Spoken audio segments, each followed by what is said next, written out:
जी, तो we are starting with unit 4, that is our organic reactions.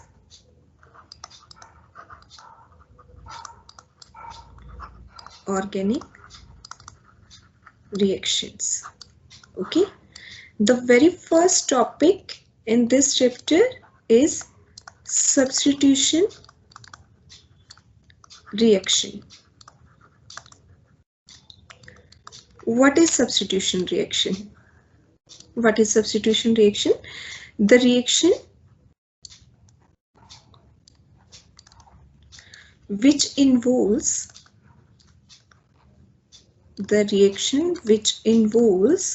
the direct substitution or replacement of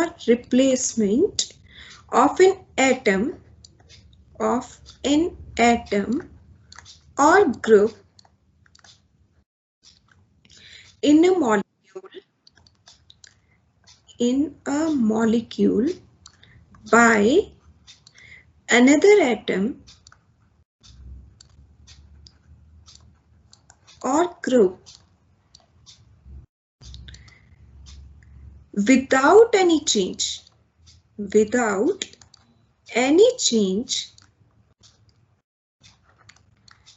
the remaining part of the molecule, without any change in the remaining part of the molecule.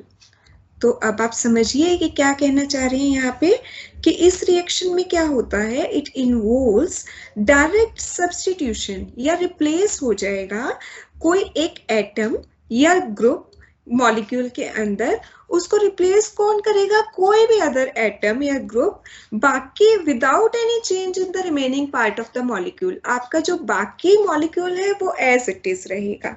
ठीक है, तो किसी एक atom को अगर दूसरा atom substitute या replace कर देता है रिएक्टेंट के अंदर, तो ऐसे रिएक्शंस को हम बोलते हैं सब्स्टिट्यूशन रिएक्शन.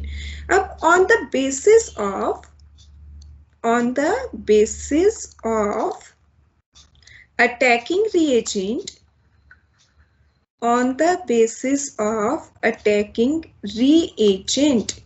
अटैक कौन कर रहा है? उसके बेस पे सब्स्टिट्यूशन रिएक्शन जो होती है, substitution reaction may be of three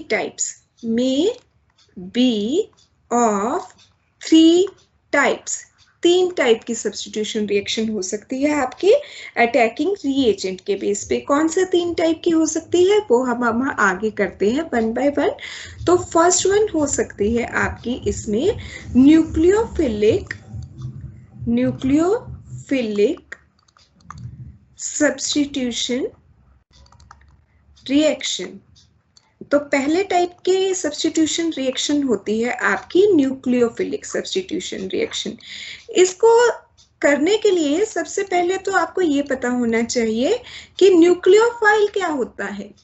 nucleophile देखिए, nucleo means nucleus and file means loving. तो न्यूक्लियस लविंग कोई स्पीशीज है. देखिए न्यूक्लियस पे क्या होता है, न्यूक्लियस पे आपके पॉजिटिव चार्ज होते हैं.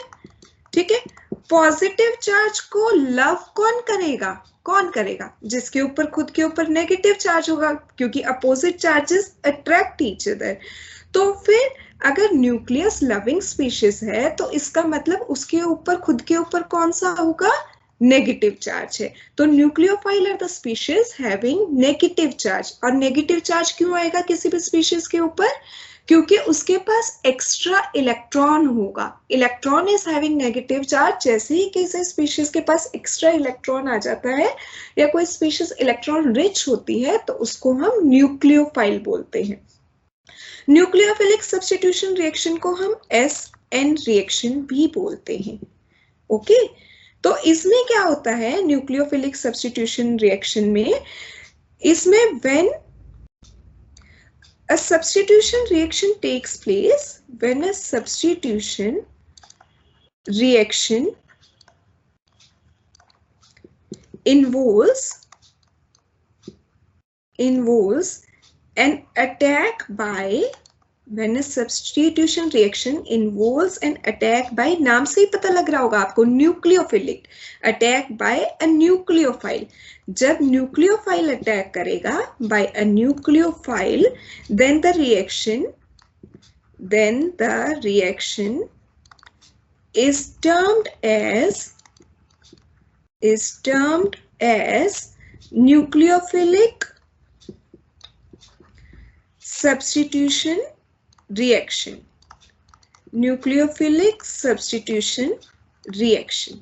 ठीक है, जब किसी रिएक्शन में न्यूक्लियोफाइल अटैकिंग रिएजेंट होता है, न्यूक्लियोफाइल अटैक करता है, तो ऐसे रिएक्शंस को हम न्यूक्लियोफिलिक सब्स्टिट्यूशन रिएक्शन बोलते हैं। कैसे? न्यूक्लियोफाइल, अभी मैंने आपको बताया कि एक ऐसी स्पीशीज होगी जिसके ऊपर एक्स्ट्रा इलेक्ट्रॉन होगा, या इलेक्ट्रॉन रिच होगा, और उस पे नेगेटिव चार्ज होता है जनरली। तो न्यूक्लियोफाइल है जिसके पास ये एक्स्ट्रा इलेक्ट्रॉन है, डॉट से मैंने इलेक्ट्रॉन दिखाया, दिस इज न्यूक्लियोफाइल। अब हमारे पास कोई भी रिएजेंट था RL, इसमें L जो है वो लीविंग ग्रुप को दिखा रही हूं मैं, उसकी टेंडेंसी है कि वो लीव कर जाएगा इलेक्ट्रॉन पेयर लेके। तो इसमें क्या हुआ कि देखिए कोई भी बॉन्ड 2 इलेक्ट्रॉन से मिलके बना होता है, इसमें 2 इलेक्ट्रॉन है R और L के बीच में, एक इलेक्ट्रॉन R का होगा, एक L का होगा, लेकिन लिविंग ग्रुप थोड़ा इलेक्ट्रोनेगेटिव ज्यादा है, तो वो क्या करेगा, दोनों इलेक्ट्रॉन्स को लेके निकल जाएगा। अब आप यहाँ पे देखिए कि लिविंग ग्रुप जो है वो 2 इलेक्ट्रॉन को लेके चला गया, उसमें से एक खुद का था, एक वो R का भी लेके चला गया। अब वो R का एक इलेक्ट्रॉन ले गया तो R तो इलेक्ट्रॉन डेफिशिएंट हो गया ना, R के ऊपर पार्शियल पॉजिटिव चार्ज आ गया क्योंकि उसका इलेक्ट्रॉन लिविंग ग्रुप लेके चला गया। तो जैसे ही उसके पास पॉजिटिव चार्ज आएगा, उधर से न्यूक्लियोफाइल, उसके पास नेगेटिव चार्ज है, वो फटाफट इस पे अटैक करेगा, that if you are having positive charge then I am loving you, और ये इससे अटैक करके बना लेगा NR, क्योंकि न्यूक्लियोफाइल पे नेगेटिव चार्ज था, R पे पॉजिटिव चार्ज था, और लिविंग ग्रुप ये 2 इलेक्ट्रॉन लेके निकल गया। तो इस टाइप की जो रिएक्शन है, देखिए ये आपका रिएक्टेंट था, इसमें आपके पास RL था, प्रोडक्ट में L की जगह N न्यूक्लियोफाइल ने ले ली, इसने सब्स्टिट्यूट कर दिया L को, लिविंग ग्रुप को। इस टाइप की जो रिएक्शंस होती हैं उन्हें हम बोलते हैं न्यूक्लियोफिलिक सब्स्टिट्यूशन रिएक्शन। ठीक है जी, होपफुली ये आपको क्लियर होगा। अब न्यूक्लियोफिलिक सब्स्टिट्यूशन रिएक्शन जो है वो आपकी बेसिकली 2 टाइप की होती हैं। देखिए बेसिकली 2 टाइप की होती हैं, एक आपकी होती है SN2, इसको हम बाइमॉलिक्यूलर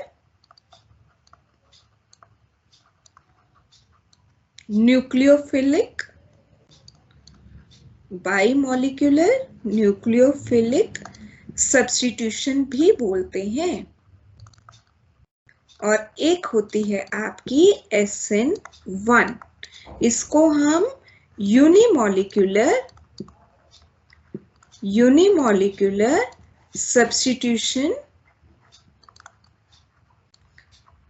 रिएक्शन भी बोलते हैं। अब इनमें फर्क क्या है? देखिए बाई मॉलिक्यूलर का मतलब है, बाई मतलब 2 मॉलिक्यूल इसमें इन्वॉल्व होंगे। कैसे? इसमें एक न्यूक्लियोफाइल आया अपना इलेक्ट्रॉन लेके, इधर आपके पास दूसरा मॉलिक्यूल था RL में L की टेंडेंसी है इलेक्ट्रॉन लेके निकलने की, ये इलेक्ट्रॉन लेके चला जाएगा, दोनों इलेक्ट्रॉन लेके, R पे कुछ पॉजिटिव चार्ज आएगा, उसको कंपनसेट करने के लिए इधर से न्यूक्लियोफाइल इस पे अटैक कर देगा। तो एक इंटरमीडिएट स्टेज आपकी ऐसे बनेगी कि N और R के बीच में अब भी बॉन्ड बनना शुरू हुआ है यहाँ पे, और R और L के बीच में टूटना शुरू हुआ है। ठीक है जी। तो फाइनली N और R के बीच में बॉन्ड बन जाता है और लीविंग ग्रुप अपने इलेक्ट्रॉन लेके चला जाता है एक ही स्टेप में।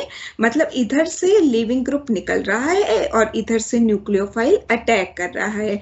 तो एक स्टेप में दो मॉलिक्यूल इन्वॉल्व हो रहे हैं, एक न्यूक्लियोफाइल और एक ये आपका RL, इसलिए ये बाई मॉलिक्यूलर न्यूक्लियोफिलिक सब्स्टिट्यूशन होती है। इसके कंपैरिजन यूनिमॉलिक्यूलर में क्या होता है, यूनि मतलब सिंगल। तो जो आपका रेट डिटरमाइनिंग स्टेप है, जो स्लो स्टेप है रिएक्शन का, उसमें एक मॉलिक्यूल सिर्फ इन्वॉल्व होगा। इसमें क्या होगा, आपका पहले RL होगा, उसमें लीविंग ग्रुप की टेंडेंसी है इलेक्ट्रॉन लेके निकल जाने की, वो अपने इलेक्ट्रॉन लेके चला जाएगा। वो जब इलेक्ट्रॉन लेके जाएगा तो उसकी वजह से R पे पॉजिटिव चार्ज आ जाएगा और लीविंग ग्रुप अपने इलेक्ट्रॉन लेके निकल गया, तो आपका कार्बोकेटायन जनरेट होता है। अब जो सेकेंड स्टेप होगा रिएक्शन का, उसमें न्यूक्लियोफाइल आएगा जिसके पास एक्स्ट्रा लो इलेक्ट्रॉन पेयर होगा और वो R पॉजिटिव पे अटैक करेगा और न्यूक्लियोफाइल और रिएजेंट के बीच में बॉन्ड बन जाएगा। तो ये दो स्टेप में है। इसमें जो आपका फर्स्ट स्टेप है, जो रेट डिटरमाइनिंग स्टेप है रिएक्शन का, उसमें एक सिंगल मॉलिक्यूल इन्वॉल्व हो रहा है, इसलिए ये यूनिमॉलिक्यूलर कही जाती है। ठीक है, आप ऐसे भी याद कर सकते हो, उल्टा होता है SN, इसमें जहां पे SN2 है ना, वो सिंगल स्टेप में होती है। 2 जहां पे है वो रिएक्शन सिंगल स्टेप में होती है, जहां पे 1 है वो 2 स्टेप में होती है। या फिर ये याद रख लीजिए कि 2 जो है, SN2 जहां पे लिखा है उसमें दो मॉलिक्यूल इन्वॉल्व हो रहे हैं, जिसमें SN1 लिखा है उसमें सिर्फ एक मॉलिक्यूल इन्वॉल्व होता है रेट डिटरमाइनिंग स्टेप में। तो इससे आप क्या समझे कि इसमें जो रेट ऑफ रिएक्शन है, रेट ऑफ रिएक्शन वो डिपेंड कर रहा है किस किस पे, डिपेंड्स अपॉन बोथ, किस किस पे, कंसेंट्रेशन RL की पे भी और न्यूक्लियोफाइल की कंसेंट्रेशन पे भी। ठीक है, तो हम लिख सकते हैं इसको कि rate of reaction depends upon RL as well as nucleophile, दोनों की कंसेंट्रेशन पे डिपेंड करता है। इसमें जो है आपका जो रेट डिटरमाइनिंग स्टेप होगा वो डिपेंड करेगा रेट ऑफ रिएक्शन। यूनिमॉलिक्यूलर में रेट ऑफ रिएक्शन पहले स्टेप में तो एक ही मॉलिक्यूल था ना, तो सिर्फ उसी की कंसेंट्रेशन पे डिपेंड करेगा, depends upon the concentration of RL. So rate of reaction in this case depends upon RL. अब इसमें दो मॉलिक्यूल इन्वॉल्व हो रहे हैं, तो कौन सी काइनेटिक्स फॉलो हो रही है, it follow second order kinetics. इसमें सिर्फ एक मॉलिक्यूल इन्वॉल्व हो रहा है यूनिमॉलिक्यूलर में, तो it involves first order kinetics. ठीक है जी, यहां तक समझ आया। अब एक चीज बताइए, देखिए अगर आपका कोई मॉलिक्यूल टेट्राहेड्रल शेप का है, टेट्राहेड्रल शेप, जैसे अगर मैं आपको बताती हूं कि मान लीजिए ये है ABCD, इसमें आपका अगर ये लीविंग ग्रुप है D, ये निकल गया, ठीक है, और जो न्यूक्लियोफाइल है उसने आके यहीं से अटैक किया और उसने D की जगह ले ली, तो ये होती है बेटा रिटेंशन ऑफ कॉन्फ़िगरेशन, कि आपका जो प्रोडक्ट बना ना वो उसी कॉन्फ़िगरेशन का बना है जिस कॉन्फ़िगरेशन का आपका प्रोडक्ट था। और इसकी बजाय अगर आपका, जैसे मैंने अभी बताया था आपको, यूनिमॉलिक्यूलर में क्या होता है, फर्स्ट स्टेप में लीविंग ग्रुप अपने इलेक्ट्रॉन लेके निकल जाता है, इलेक्ट्रॉन लेके निकल गया तो ये टेट्राहेड्रल शेप नहीं रही, कार्बन पे पॉजिटिव चार्ज भी आ गया, कार्बोकेटायन बन गया। अब जो आपका न्यूक्लियोफाइल है वो न्यूक्लियोफाइल इस साइड से भी अटैक कर सकता है और इस साइड से भी अटैक कर सकता है। अगर न्यूक्लियोफाइल उसी साइड से अटैक करता है जिधर से आपका लीविंग ग्रुप निकला है, तो आपकी कॉन्फ़िगरेशन रहेगी रिटेंशन ऑफ कॉन्फ़िगरेशन, वैसा ही प्रोडक्ट बनेगा जैसा रिएक्टेंट था। अगर आपका न्यूक्लियोफाइल अपोजिट साइड से अटैक करता है, जिधर लीविंग ग्रुप अटैच था ना, उससे अगर अपोजिट साइड से अटैक करता है, तो जो कॉन्फ़िगरेशन है वो इन्वर्ट हो जाएगी, उल्टी हो जाएगी। इसमें हम बोलते हैं इन्वर्जन ऑफ कॉन्फ़िगरेशन। तो अब स्टूडेंट्स मुझे बताएंगे कि SN2 में देखिए लीविंग ग्रुप निकला नहीं है, उससे पहले न्यूक्लियोफाइल ने अटैक कर दिया, तो रिटेंशन ऑफ कॉन्फ़िगरेशन होना चाहिए या इन्वर्जन? देखिए बेटा, इसमें लीविंग ग्रुप अभी निकला नहीं, जब वो निकला नहीं, वो बॉन्ड टूटा नहीं, तो उधर से न्यूक्लियोफाइल का अटैक करना मुश्किल है लीविंग ग्रुप की साइड से। क्यों? क्योंकि यहाँ पे क्या होगा, स्टेरिक हिंड्रेंस हो जाएगी, ऑलरेडी लीविंग ग्रुप प्रेजेंट है, उधर से न्यूक्लियोफाइल ने अटैक कर दिया। तो इसमें क्या होता है, लिविंग ग्रुप जिधर से निकल रहा होता है ना, उससे उल्टी साइड से न्यूक्लियोफाइल उस पे अटैक कर देता है। ठीक है, उससे उल्टे साइड से अटैक करेगा, तो आपकी कॉन्फ़िगरेशन कैसी हो जाएगी? Inversion of configuration takes place. Inversion of configuration takes place. ठीक है जी। जबकि इसमें क्या होगा, SN1 में फर्स्ट स्टेप में आपका कार्बोकेटायन बन गया, कार्बोकेटायन जो है प्लेनर स्पीशीज आ गई आपकी। अब जो न्यूक्लियोफाइल है वो उसी साइड से भी अटैक कर सकता है जहां से लिविंग ग्रुप निकला, और अपोजिट साइड से भी कर सकता है, दोनों साइड से कर सकते हैं। तो इसमें दोनों टाइप के प्रोडक्ट बनने के चांसेस हैं। तो आप लिख सकते हो product could either have retention of configuration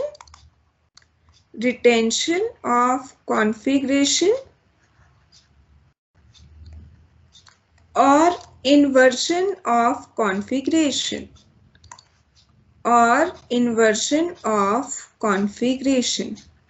ठीक है जी, समझ आया आपको इतना कि इस केस में रिटेंशन भी हो सकती है और इन्वर्जन भी हो सकती है कॉन्फ़िगरेशन की। अब आप एक बात बताओ बेटा, इसमें लास्ट पॉइंट जो हम डिस्कस करेंगे SN2 और SN1 में, यहाँ पे आपका लिविंग ग्रुप निकला नहीं, उससे पहले न्यूक्लियोफाइल उस पर अटैक कर देता है। तो अगर आपके पास है, मान लो हैलाइड है कोई, ठीक है, तो एक है आपके पास जैसे मिथाइल हैलाइड, फिर है आपके पास प्राइमरी, फिर है सेकेंडरी, फिर है टर्शरी। तो ऑर्डर ऑफ रिएक्शन किसमें ज्यादा होगा? देखिए, इसमें प्राइमरी हैलाइड सबसे फास्टर रेट पे रिएक्ट करेगा, then primary, then secondary, then tertiary. ये SN2 का बता रही हूं मैं आपको। ऐसा क्यों हो रहा है?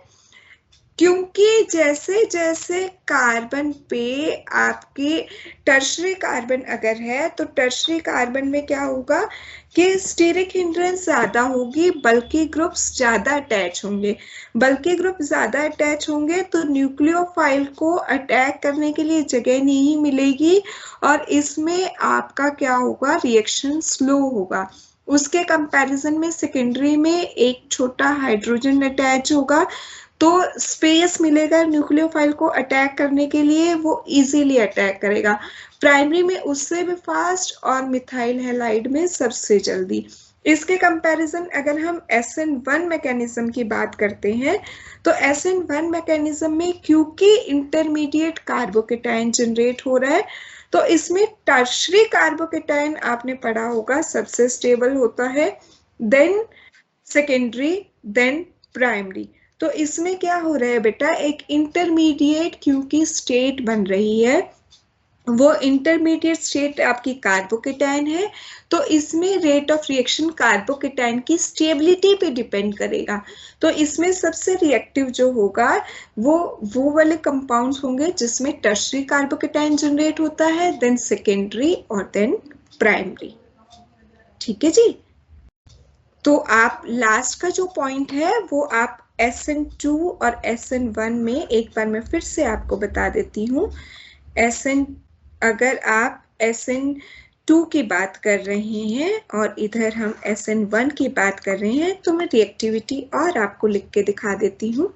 रिएक्टिविटी का जो ऑर्डर रहेगा SN2 में, वो सबसे ज्यादा रिएक्टिव होंगे methyl halide, then primary, then secondary, और टर्शरी सबसे कम होगा। ऐसा क्यों हुआ? Because tertiary alkyl halides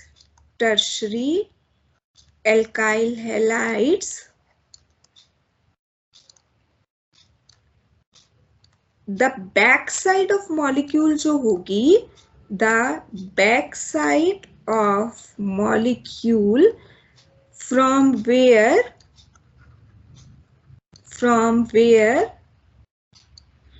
attacks takes place, जहां से न्यूक्लियोफाइल अटैक करेगा, from where attack take place, become inaccessible, वो inaccessible हो जाती है स्टेरिक हिंड्रेंस की वजह से, becomes inaccessible due to steric hindrance,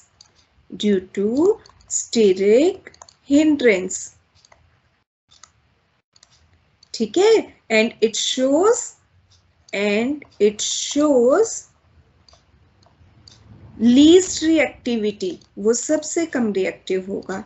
इसके कंपैरिजन में जब हम SN1 की बात करते हैं सिंगल स्टेप वाले की, तो इसमें टर्शरी सबसे ज्यादा स्टेबल होगा, देन सेकेंडरी, देन प्राइमरी। ऐसा क्यों हुआ इस केस में? अभी मैंने आपको बताया था, बिकॉज टर्शरी कार्बोकेटायन इंटरमीडिएट जो बन रहा है, इंटरमीडिएट फॉर्म्ड कार्बोकेटायन बन रहा है ना, इंटरमीडिएट, ठीक है, इज मोर स्टेबल, वो ज्यादा स्टेबल होता है सेकेंडरी से, देन सेकेंडरी